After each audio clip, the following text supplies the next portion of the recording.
The Binding Vine by Shashi Deshpande. Characters, Summary, Analysis. Hello and welcome to the discourse. The Binding Vine is a novel by Shashi Deshpande that was published in 1992.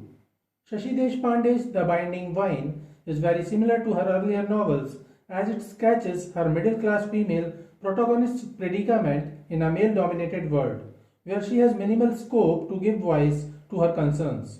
The Binding Vine is often regarded as an example of a stream of consciousness novel. Stream of consciousness was a phrase used by William James to characterize the unbroken flow of thoughts. Stream of consciousness is a narrative style to depict the multitudinous thoughts and feelings that pass through the mind of a narrator. The stream of consciousness novel differs from the psychological novels because it is more concerned with the incoherent and inexplicable parts of the mind. The Binding Vine deals with the multi-facetedness of its central character Urmi, who plays the role of anchor. It is she who is used by the novelist very cleverly to expose the sufferings of the women from different sections of our society. Thus, the novel is narrated from the point of view of Urmi in first-person narrative style. This novel is multi-dimensional narrative about family bonds, human relationships, women's right to their bodies, and the need to speak out to set right the wrong. Characters of the Binding Vine. Urmi is the central character of the novel. She is a married woman who recently lost her 1-year-old daughter Anushka in an accident. Karthik is her toddler son. Urmi is an intelligent, educated, middle-class wife who is employed as a lecturer in a college. She is married to Kishore, who is a merchant navy officer. Though Urmi loves Kishore and prefers him, Urmi has an egoistic clash of feelings with Kishore. Urmi is a financially independent woman who seeks emotional love from her husband, but Kishore, because of his job, often remains away, and when Urmi tries to reveal her emotional insecurity, he asserts himself sexually rather than understanding that her desire is not physical. What she needs is something else. Vana is Urmi's childhood friend and her sister-in-law, sister of Kishore. Vana is married to Harish, who is a doctor. Vana too is a medical social activist. Unlike Urmi, she never dares to question her husband's supremacy. Mandira is the daughter of Vana and Harish. Though Vana is equally contributing financially to her family, Harish is careless not only about his household duties, but he is also unsympathetic towards his wife. Amrit is Urmi's younger brother and Inni is their mother. While Amrit spent his childhood with his parents, Urmi was sent to her grandparents to live with them, and for this she has a grudge against her mother. Akka is the stepmother of Kishore and Urmi's stepmother-in-law. Kishore's mother Meera died when Kishore was just 1 day old. His father married Akka to take care of his son. Meera was a well-educated girl and a poet. She got married to an abusive, sadistic man who was very possessive and obsessive towards her. Though he believed he loved his wife, it was no less than torture for Meera, who was afraid of her husband. Shakutai or Shakuntala is a woman whom Urmi meets in the hospital. She is an aged woman whose young daughter Kalpana was brutally raped and seriously injured as she is admitted to the hospital. Shakutai is a peon in the girls' school. Kalpana and Sandhya are Shakutai's daughters and Prakash is her son. Shakutai's husband was an alcoholic indolent man who had deserted her long ago. Shakutai's younger sister is Sulochana or Sulu, who is married to Prabhakar. Sulu is very supportive of Shakutai but has her own marriage troubles as she failed to conceive a child. She fears her husband may leave her for another woman. On the other hand, Prabhakar is obsessively attracted to Kalpana, the young voluptuous daughter of Shakutai. Dr. Bhaskar Jain is the doctor attending Kalpana, the rape victim. Summary of the Binding Vine. The story begins as Urmi goes to a hospital for a checkup. She lost her 1-year-old child Anusha in an accident and since then she has been inconsolable. Nothing can cheer her or divert her attention from her daughter. She is flippant, angry, irritated and even hysterical. In such a state, she hit her head with a wall and had an injury. Vana, her sister-in-law and a childhood friend, is with her. Urmi's husband Kishore is a merchant navy officer and remains on the sea for half a year or more. Thus, Urmi lives with her mother Inni in Bombay.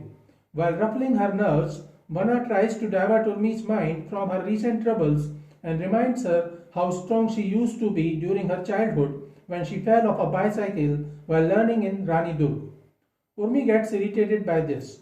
She understands that Vana wants her to be strong and forget the pain of losing Anu, her daughter. However, Urmi doesn't wish to be strong. This pain is all that's left to me of Anu.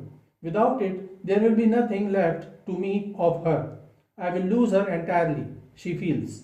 Her childhood memories remind her of how she was forced to stay with her grandparents while her younger brother remained with her parents. Urmi is a strong woman who doesn't like submissive women. Vana too appears to be submissive to her and never says a word against her careless husband Harish, who often belittles her. Harish has examined Urmi and found that she is asthmatic.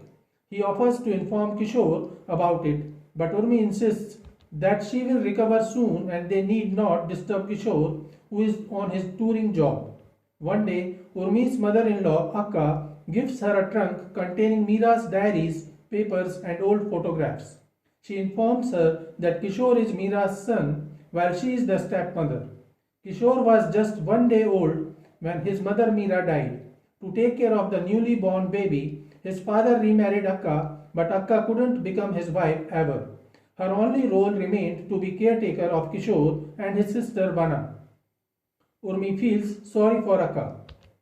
As she begins reading the diaries and papers of Meera, she realizes that Meera used to be a great poet. She was not happy in her marriage because her husband's love was a trap. It did not give her individual freedom but suffocated her by overriding passion. Kishore's father was obsessive towards Meera and he had a sadistic streak of which Meera was afraid. However, Meera had no recluse but to continue marital rape every now and then. Meera's diary is a glaring revolution of her extreme dislike of the sexual act with her husband, a physical repulsion for the man she married. Taken collectively, her poems and diary entries pointed out molestation in marriage. Urmi is aghast by knowing all this. She also begins thinking about Kishore and how he too thinks of her as a sexual object. As she reads further, she learns that Meera once met a poet named Venu and showed him some of her poems. Venu discouraged and ridiculed her and said, "Why do you need to write poetry? It is enough for a young woman like you to give birth to children. That is your poetry. Leave the other poetry to us men." Urmi feels too bad while reading all this and decides to try getting Meera's poems posthumously published. However, Vana is not happy about this. Rather, she opposes Urmi's effort. She feels that this stride of Urmi in publishing the poems of Vana's dead mother will destroy and demolish the honor of her family. Urmi joins duty after her leave expires and gets busy in her daily routine. One day, she learns of a rape case when she goes to the hospital to meet Vana, who is a medical social worker. The rape victim is Kalpana. Kalpana is a young vivacious girl from a lower class background. She is Shakutai's daughter. Shakutai has one more daughter, Sandhya, and a son. Her husband does not stay with them, so it is Shakutai who is the breadwinner. She has a sister, Sulochana or Sulu. Sulu is childless and is afraid that her husband, Prabhakar, may marry another woman and shut her out of his house. Her husband is enamored of Kalpana and is keen to marry her. Both Shakutai and Sulu approve of this proposal. Sulu likes it because if Kalpana comes as the co-wife, Sulu will not be driven out. After all, Sulu is Kalpana's aunt or Masi. Shakutai likes the idea because she thinks Prabhakar is a good man and since he loves Kalpana, he will keep her happy. Kalpana, however, has her own aspirations. She likes a young man whom she wants to marry and rejects Prabhakar's offer. Now, she is lying in the hospital unable to speak or express, almost dead. Nobody knows what happened to her. When Dr. Bhaskar examines her, he announces that she was brutally raped. The police officer examining the case doesn't agree with the doctor as he wishes to register the case as a road accident. He says she is going to die anyway. So what difference does it make whether on paper she dies the victim of an accident or a rape? The police officer is unwilling to register it as a rape case because such cases become complicated and harrowing for them. Dr. Bhaskar admits based on the medical examination that the girl was raped, but his point is simple. The girl will not recover from her coma, and so it does not matter whether it is reported as a rape or an accident. When Shakutai hears this, she panics. Kalpana's mother is hysterical as she pleads with the doctors not to report the matter as a rape case. She is afraid of the social stigma. She says that if the people came to know that Kalpana was raped, nobody will marry her, nor will her younger sister get a man to marry. Urmi's heart goes out to the wailing mother, and sensing that the woman is alone, she offers to escort her home in a taxi. This is how Urmi comes to know more about Shakutai, a peon in the girls' school. She lives in a chawl along with her children Kalpana, Sandhya and Prakash, her son. Her husband has deserted her for another woman, and Shakutai has no male support except Prabhakar, her younger sister's husband. Urmi learns more about Kalpana.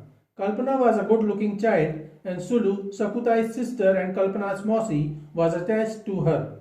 When Kalpana was growing up, Sulu offered to take her to her house and look after her and educate her. The offer was good from Shakutai's angle also.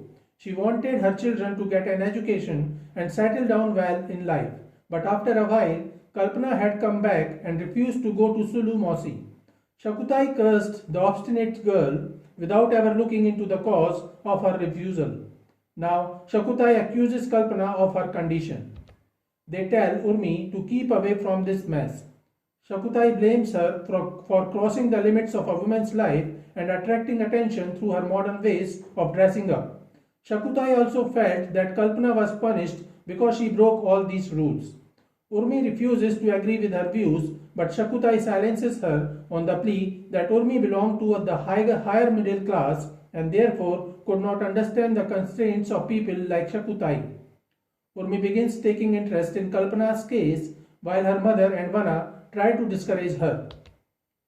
However, Dr. Bhaskar supports her. One day, Shakutai comes to Urmi's house, and as Urmi gets busy making tea, Shakutai tells her the story of her marriage, her journey from the village to Bombay, and her life with her husband.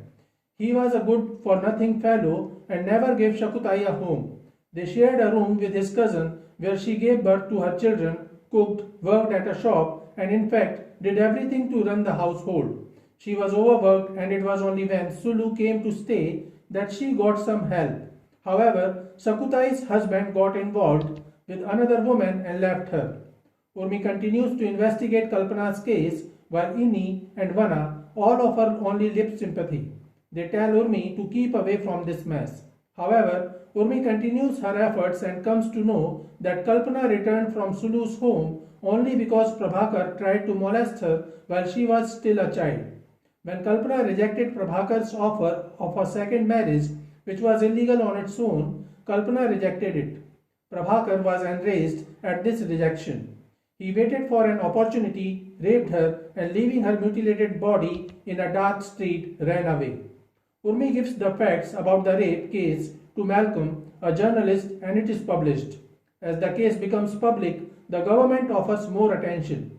The reluctant police officer registers a rape case and offers protection to Kalpana in the hospital. The hospital authorities too begin observing Kalpana keenly. However, Sulu fails to bear all this. When she comes to know that Prabhakar raped Kalpana, whom she cared for like her own daughter, she commits suicide. Shakutai fails to understand how to react.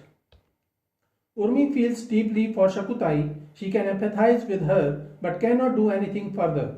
She finds that she couldn't talk about all this to anyone. While Urmi is going through these problems, she talks freely to Dr. Bhaskar, seeing in him a good listener.